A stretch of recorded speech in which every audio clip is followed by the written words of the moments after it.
Magkakasubukan na kaagad sina Renz Abando at Kevin Kiambao sa opening match day ng KBL at nakita rin natin na nasa South Korea na nga si Renz Abando. 100% na nga ang kanyang muling pagbabalik sa team ng Anyang Jungkwanjang Red Boosters. Sinalubong na nga siya ng isa sa staff ng Anyang at meron na nga ring fanbase si Abando sa team na ito. Nakita naman natin kung gaano nga kasolid ang pagsuporta ng mga Korean basketball fans sa kanya, lalong-lalo na noong sadya itong tinulak sa ere na naging dahilan ng kanyang injury noon. Pero heto na nga at back-to-back Jones Cup champion itong si Abando, maliban sa isa na nga siyang subok na champion sa KBL. Mas lumakas pa ang kompetisyon ngayon sa KBL dahil sa mga malalakas na mga Asian quota players ang kinuha ng mga KBL teams. Nagbabalik na rin sa Abando at ang mga nanatiling players na sina Carl Tamayo, Kevin Kiambao at iba pa na patuloy nga rin ang paglakas ng laro sa KBL. Meron pa tayong William Navarro at Arvin Tolentino na bagong lipat sa KBL na mas nagpapataas pa sa level ng kompetisyon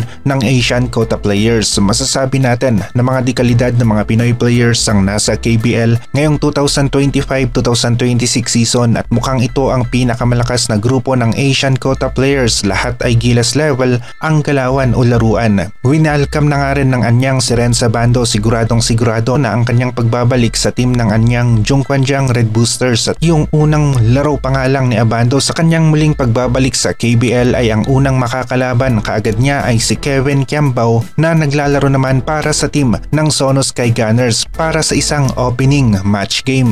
Magkakasubukan kaagad ang dalawang Asian quota players ng bawat team. Kasali nga rin si Renz Abando sa Gilas pool ng FIBA Asia Cup. Yun nga lang hindi na ito nag-ensayo noon kasama ang iba pang Gilas players dahil sa kakulangan na rin ng oras sa preparasyon. Magsisimula ang mga laro sa KBL ngayong buwan at makikita na nga natin ang mas matinding kompetisyon sa KBL dahil na rin sa mga naglalakasang Pinoy players na kinuha ng bawat teams ng KBL bilang kanilang mga Asian import. Karamihan sa mga update na nakita natin ay naimbitahan nga si Dalf Panopio sa Ginebra Camp para sa tryout at lumalabas nga na may interes ang Barangay Ginebra sa kanya dahil sa imbitasyon sa tryout o workout na pinaabot ng Ginebra na agad-agad namang sinunggaban ni Dalf Panopio. Isa nga si Dalf Panopio sa mga batang Gilas players noon na kasama ni Kai Sotto at AG Edu at hindi natin maipagkakaila ang galing nga rin ng player na ito kaya naman kahit sinong team nga ay gusto nga rin na magkaroon ng ganitong klaseng player. Naglaro nga si Dalf Panopio sa batang Gilas noong 2018 at 19 base na rin sa record nito sa FIBA. Nakikita natin na isa nga siya sa posible na magpapalalim pa sa pool ng Gilas players kapag si Coach Tim Cone o ang Ginebra ang nakakuha sa kanya kasabay na rin ng mas nag-improve pang